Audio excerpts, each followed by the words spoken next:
Good afternoon and welcome to Schwab Yield Talk, our monthly bond market update brought to you with experts from the Schwab Center for Financial Research.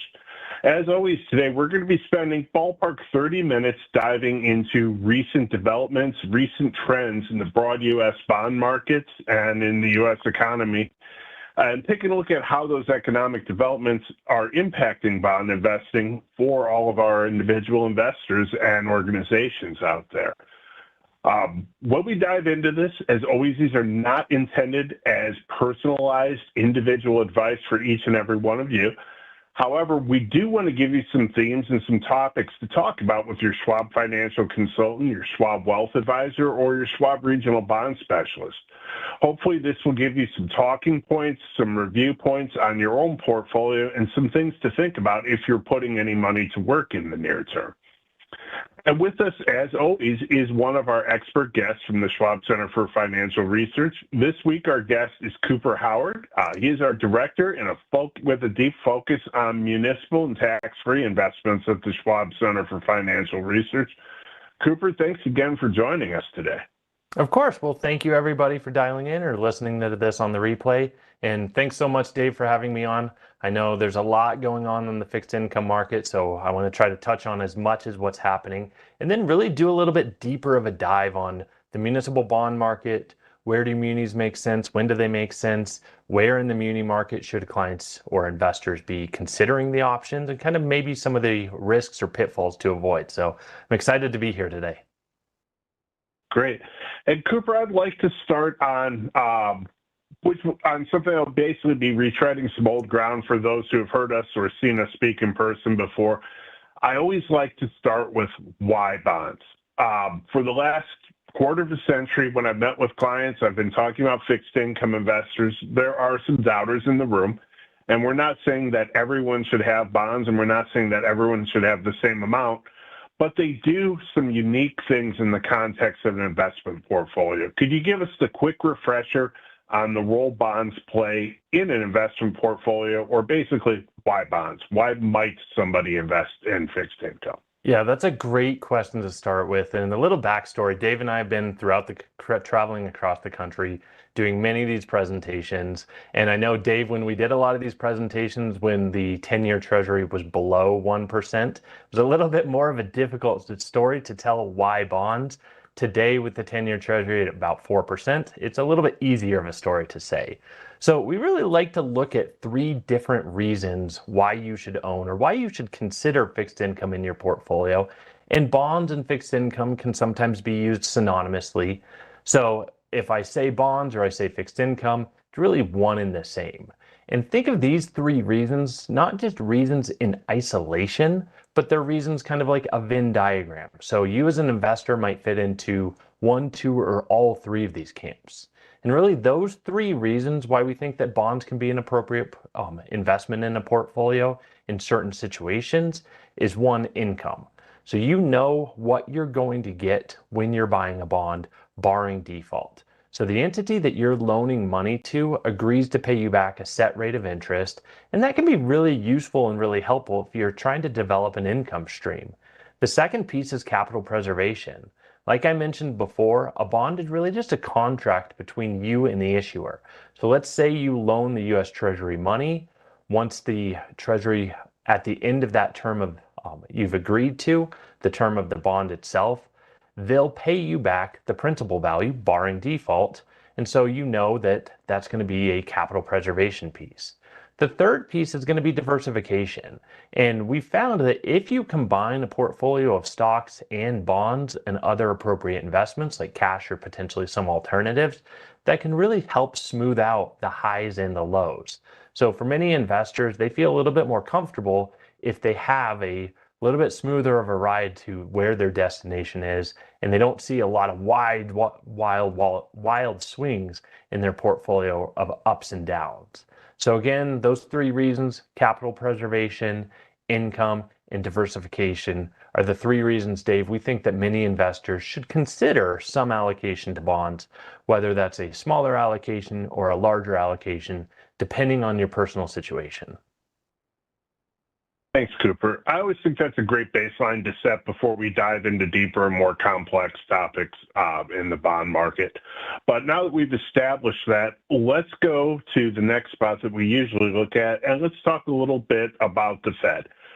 We know that we have a Fed meeting coming up next week, and after a long period of being very stagnant, there's a lot of attention back on the Fed in the media and amongst investors. I was wondering if you could give us the Center for Financial Research's outlook on what the Fed is going to be up to, both near term and then maybe a little bit longer term. Yeah, and I think it's a good reason that there is a lot of attention, and there is reason why there is a lot of attention, because for the first time in a very long period of time, we expect that the Federal Reserve is going to do something at the next meeting. Now, the Cliff Notes version here is that we do expect them to cut by 25 basis points. There had been some concern that they might bring yields down by 50 basis points. We think we're a little early in that. So our expectation is a 25 basis point cut at the next meeting. But I want to back up a step and kind of use that to launch pad off of discussing where we think the Fed will go next week, and then also where we think that they're going to go longer term. Because for many of our investors, what they do next week, yes, it's important to the markets, but what they do for the rest of this year and into next year, I think can be more appropriate or more important depending on how you're invested. So really the Fed has a dual mandate, Dave. So you know that it's labor and price stability. Price stability looks at inflation, labor market, or full employment, looks at how is the economy growing? Are they adding jobs or not? And recently we've seen a pretty significant slowdown in the labor market report and overall in the labor market. And that doesn't bode well for economic growth, because the main driver of economic growth is consumer spending. So it's you and I earning a paycheck, other individuals earning a paycheck, whether you're retired or not, and going out and then using that to purchase goods. And that helps businesses grow and the economy as a whole grow. And there's a couple things to look at with the labor market. First, you can see here, this is called the non-farm payroll growth. And it basically shows every month how many jobs is the economy adding. And what I want you to narrow in on is the very right-hand side of this chart and the yellow line. So the yellow line is the 3-month average of how many jobs is the economy adding. And as you can see, it has been trending down. Yes, the economy is continuing to add jobs, but it's been moving lower. Also this week, we got an update on this labor market report that the economy actually subtracted about 990,000 jobs than what was originally expected.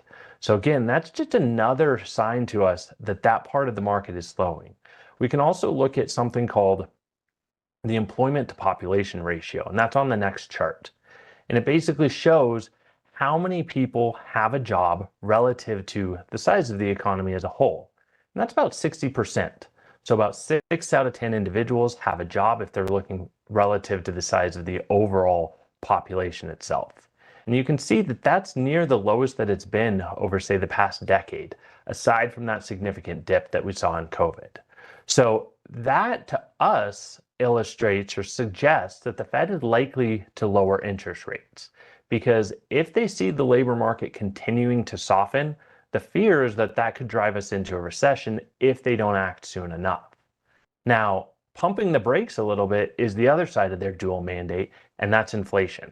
Now, inflation, they have a target of bringing inflation down to 2%. Unfortunately, it's not there at the target of 2%. And if you jump ahead to this chart, you'll see one way to measure inflation is the Consumer Price Index. Now, we just got an update this morning about the Consumer Price Index.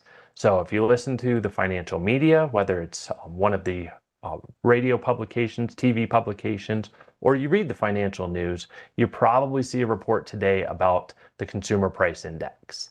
And what I want you to look at in this chart is two things. One is if you focus on where we have been just recently, we've been trending sideways somewhat. The second piece to look at it is that it's above 2%, above the Fed's target. Now, the Fed focuses on PCE, which is another measure of inflation, but the point being is that inflation's not moving in the right direction, Dave. So ultimately, what we think that will mean is that, yes, given the slowdown in the labor market, whether it's looking at the employment to population ratio or the non-farm payroll growth, or other metrics that we'll commonly follow, like how many individuals are filing for unemployment claims, all of those show that the labor market's softening and the economy as a whole is softening. However, the Fed doesn't want to cut rates too aggressively and cause inflation to tick upwards and have an inflation scare. That would be something that's a negative. So it really puts the Fed between a rock and a hard place and in a difficult position for where they're going to push policy longer term. Now, again, we do expect that the Fed's going to cut at this next meeting. And then looking longer term, our view is that the Fed should continue to bring interest rates down at a slow and steady methodical pace. Now, we think that right now, it looks like the Fed's going to cut between 2 and 3 times this year, depending upon where the data develops, especially the labor market data. Now, longer term, the market's betting that the direction of travel for the Fed fund rate is ultimately going to be lower. So whether they cut 2 to 3 times this year, also looking into where we are next year, the market is betting that at this time next year, the Fed funds rate is going to be about 1.25% lower. Now, I will say there's a big caveat to this. So this is what the market's betting on, Dave. Ultimately, these things change, and it changes depending on how the economy develops, how financial conditions develop. So this really can fluctuate quite a bit. But the point is that our view is that the Fed funds rate is going to move lower and the Fed's going to cut interest rates. That's also the view of the market, is that the Fed funds rate is going to move lower. And that's the view of many other strategists. So long-winded answer is that we do think that the Fed funds rate is going to be cut by 25 basis points at the next meeting, and then cut a few more times this year and into next year. Thank you, Cooper. So I think it's important to look at the context of this. What does this mean? Because assuming that the Schwab Center for Financial Research view and kind of the broadly held consensus view is right, you and I still don't borrow from the Fed or lend to the Fed. What does that mean to a U.S. investor? What does that mean to our clients if the Fed does start moving? What kind of impact might that have? Yeah, so the impact that we would expect is that we would expect shorter term yields to move lower. And you can see that here. So the chart that we have up is a yield curve of U.S. Treasury rates from just recently September 8th, back to May 30th of 2024. The blue line is May 30th of 2024. This yellow line is the more recent yield curve.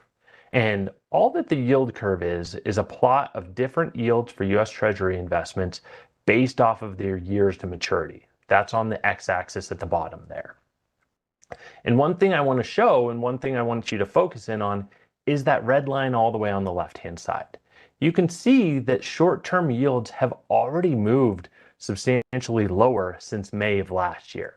Now, if the market is correct and the Fed is going to cut interest rates as what's implied by what we showed in some of the other charts or what we discussed in the previous question, that should bring shorter-term yields down even more. Now, we don't think that longer-term yields will move much lower. We still think that there's some factors in play that could keep them elevated. But for many of our clients who have been investing in shorter term bonds, whether it's a 3-month Treasury bill, 3-month CDs, a money market funds, things that are very short term in nature, the expectation is as the Fed begins to cut interest rates on those investments, it'll pull the yield down on those types of investments. So Dave, we go out and speak with clients a lot. And one of the things that we're concerned about or a little bit trying to caution investors of is something called reinvestment risk. And that's the risk that if the Fed does cut interest rates as we expect, those yields are going to move lower. And if you have a large portion of your portfolio in short-term investments, you're going to be faced with the potential to where you're faced with lower yields when those come due, and you may have to reinvest them at a lower yield. So what we've oftentimes been suggesting many investors consider is moving out the yield curve, taking some of that cash, locking in intermediate term or longer term yields before the Fed begins to cut interest rates and before those yields move much lower. Thanks, Cooper. Appreciate that outlook on the potentially changing yield curve. Let's shift our focus now over to where you spend most of your time, over to your specialty, the municipal bond market. We know that municipal bonds are not for everybody, but they are, or they have a draw for many of our clients. Can you talk a little bit about the when and why of municipal bonds and who they might be appropriate for?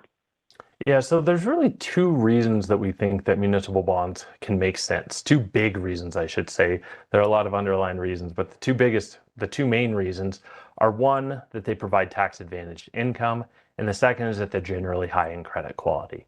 So tax advantaged income, that's just a fancy way or maybe a jargony way to say that when you buy a municipal bond and you receive the interest income that from it, it's generally exempt from federal income taxes.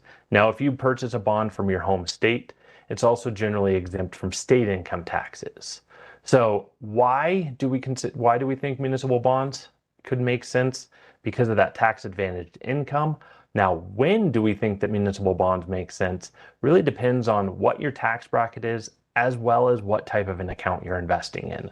So we think that if you are in a higher tax bracket, then that's when you might want to consider municipal bonds relative to taxable alternatives. The second reason, or the second point, is to look at what type of an account you're in. So we do think that it really makes sense if you're invested in something like a brokerage account, because that's not a tax sheltered account.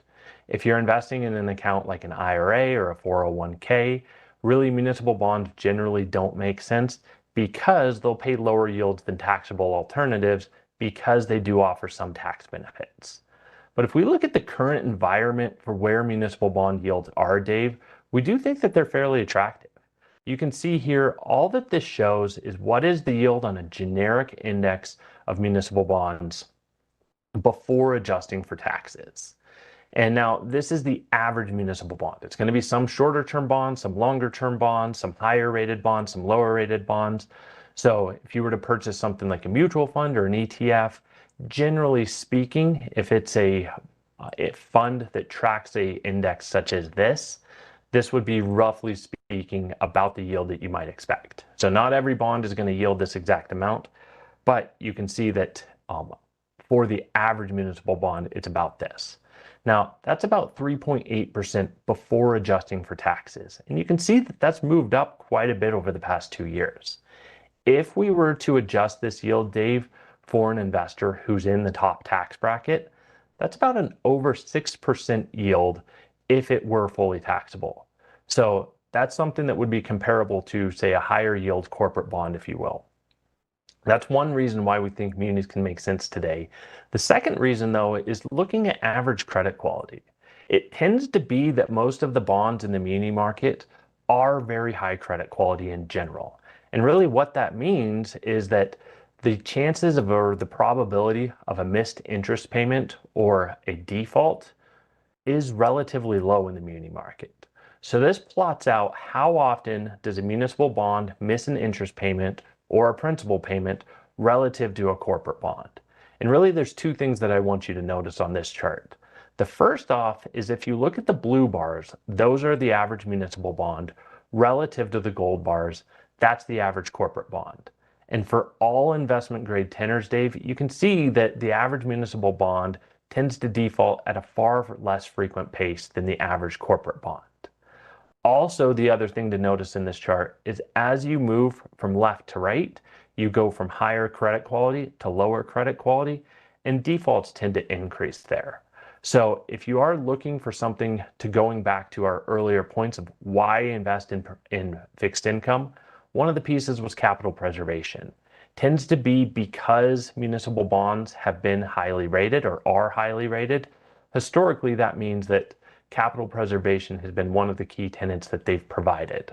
So defaults tend to be very low, and that's something, Dave, we do expect to continue going forward. Thanks, Cooper. Let's look at muni performance year to date. Municipals have not been stellar so far this year. It hasn't been the end of the world, but it hasn't been a banner year so far either.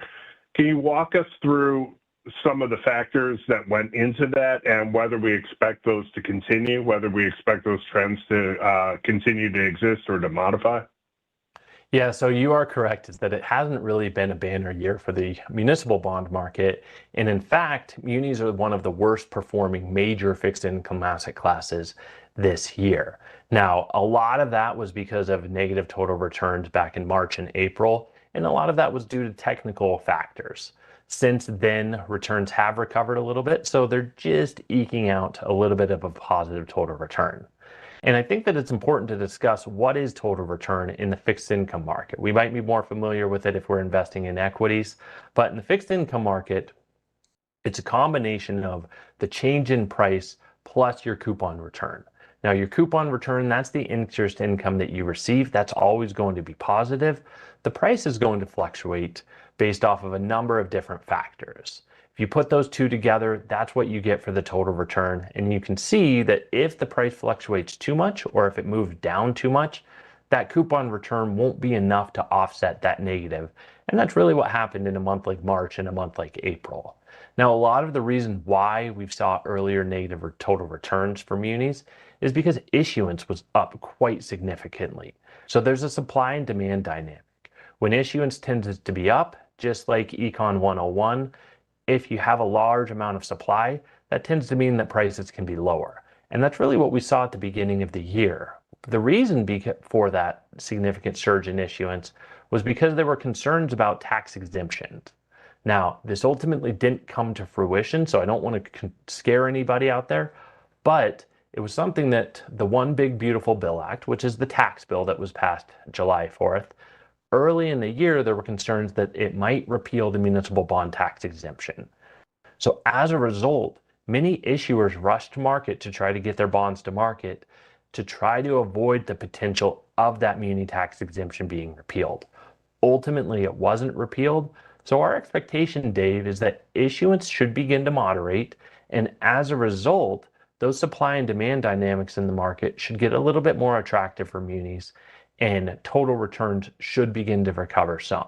Now, we don't expect them to have massive gains like equities. Again, a bond is not a counterpart, or a bond is not a substitute for an equity. They're really two different types of performances or two different types of investments that serve different purposes. But we do think that total returns should begin to recover a little bit. Those negative price pressures should begin to abate, and those returns should look relatively positive going forward. Okay, super. So we looked at issuance, we looked at legislation. A couple other factors that are probably pretty important to look at in the municipal market is the credit quality of the issuers of the bonds. And maybe coming back to what we opened with, does the Fed activity that we're anticipating have any impact on the muni market? So could you touch a little bit on credit quality and what, if any, impact Fed activity has on the tax-free bond market? Yeah, that's a great question. And I think that it's a very important point to first start off with, is that in general, most of the muni market is made up of very highly rated issuers. Part of the reason is that they have revenue sources that tend to be independent from economic activity. And they also have revenue sources that they kind of have a monopoly over. So for example, if you're invested in something like a local school district bond, those are usually backed by property taxes. Even if we do go through a significant downturn in the economy, individuals still continue to pay their property taxes, and that school district, the bonds that they issue, that has a lien on those revenues themselves. But if we look at just the current state of the municipal bond market and look at it through the lens of credit quality, Dave, overall, we do think that credit quality is resilient right now. We are starting to see credit quality slow a little bit, but we don't think that that's a major concern for most issuers. And one of the metrics that I commonly like to look at is just kind of where are unemployment rates, because this is a very important factor for states. So state governments tend to derive most of their revenues from income taxes. And if you have a lower unemployment rate, tends to bode well for income taxes going forward.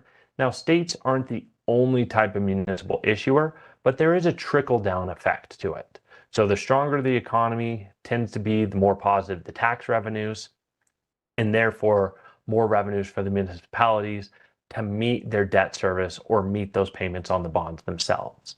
And as you can see, unemployment rates across the country vary. So for example, some states like California have higher unemployment rates, whereas if you look at states like Wyoming or Montana, they tend to have very low unemployment rates. That's not saying that one state's better than the other, but that's just saying that you don't want to paint the entire municipal bond market with the same broad brush or assume that all issuers are equal. Now, looking at the state of the economy right now, yeah, I discussed that the labor market is beginning to slow. It is beginning to soften on a national basis, but on a state basis, it all does roll up to a national basis.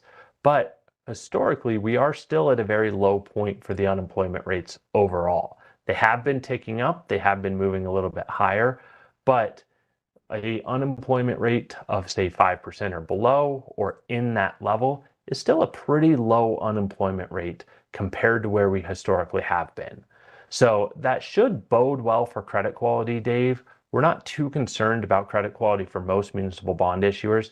That doesn't mean that we do believe that it makes sense to take high credit risks or active bets on lower rated issuers, because one, the additional compensation that they're paying relative to higher rated issuers is pretty low. And then they don't provide as much diversification for more volatile investments as higher rated issuers do. So we don't think that there's too many concerns about credit quality at this point. There are starting to be some cracks that show up, but we'd suggest investors focus on the higher rated portion of the muni market. Thanks, Cooper. So we've established that higher yield or lower credit quality bonds are not terribly attractive in the rewards we're seeing right now. We're not seeing a lot of risks out there, but there's some things to watch. What might a muni investor tactically be thinking about doing in this type of an environment? What course of action might they be considering? Yeah, so one of the areas that we do think looks a little bit more attractive than the others is longer rated municipal bonds. Now, I'll say the big caveat up front is that longer term bonds tend to be much more volatile in terms of their prices. They're also much more sensitive to changes in interest rates. So if interest rates rise, longer term bonds are going to feel the pain much more than a shorter term bond. And by pain, I mean the price is going to decline much more than a shorter term bond, and your return's likely going to be much less, much worse than a shorter term bond. However, if we look at where yields are for longer term bonds, we do think that they're fairly attractive. This looks at the slope of the yield curve, and it's basically just a metric that we like to watch of how much does a 10-year municipal bond pay relative to that of a 2-year municipal bond. Now, you would expect longer term bonds should yield more than shorter term bonds because you are locking your money up for that longer period of time. And as you can see, that additional compensation that a longer term bond pays relative to that of a shorter term bond is the highest in nearly 4 years. So for those investors who have been sitting in those cash investments or very, very short term, we do think, one, it does make sense to continue to move out the yield curve, because if the Fed cuts interest rates, you're going to be faced with reinvestment risk like we discussed earlier. But also, two, you're getting better compensated for taking on that duration risk or moving out the yield curve than you have in the years past. So for those investors who are considering municipal bonds, Dave, we do think an intermediate term duration really can be an attractive entry point or can make sense in this environment. And for most investors, that's an average of about 6 years, but that is going to be a combination of some longer term and some shorter term bonds. So even though we've talked about the risks of holding only shorter term bonds, that's not to say that you shouldn't have some shorter term investments, but we do think spreading out that maturity risk can really make sense in this environment. Thank you, Cooper. So some great thoughts for a wide variety of investors. For our clients who are really interested in these topics and want to dive deeper or want to stay current on the work that you and your teammates at the Schwab Center for Financial Research are doing between these monthly sessions, can you talk us through some of our best online resources where our clients who are viewing right now can stay current over the next month? Yeah, so do have a lot of different resources, but one I want to highlight is our frequently asked questions. So I know I went through a lot of different things. We started at kind of a 101 level. We might have gone to a 301 level and dug a little bit deeper into the markets. And for some of our investors, they might have heard terms that they don't understand or they've never heard before, or a concept that they might have an additional question about. And I think that the frequently asked questions, which you can find here, we'll put up a slide with the link to it, as well as the website address. This is going to be a source that can address many of those different questions. In addition to this place on the website, there are also Schwab representatives available to help. And then there's also the general website to where if you go to the schwab.com/on bonds, that's going to have all the commentary from myself and my colleagues, Kathy Jones and Colin Martin, discussing their areas of expertise in the fixed income market, what to look what to look out for, and potential areas of opportunity. So a lot of different resources, but I do want to highlight these frequently asked questions because I think that that can help address many of the questions that might pop up. Cooper, as always, we really appreciate you walking us through all the work that you and Colin and Kathy are doing every month. This is a really useful session to keep our clients current at a high level.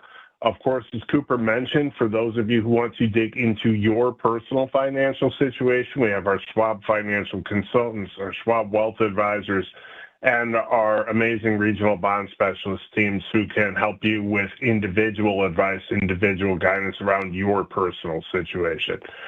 So Cooper, thanks again for joining us. To all of our guests who joined us online, we really appreciate you coming in and having this dialogue with us. This is a real highlight of my month. I always like to share the work that we see and the work that we use to advise clients day to day. We really hope it's valuable for you. We will be doing this again on the second Thursday of every month at noon Eastern Time. We really appreciate you joining us, and we look forward to talking to you again in October. Thank you very much for joining us today.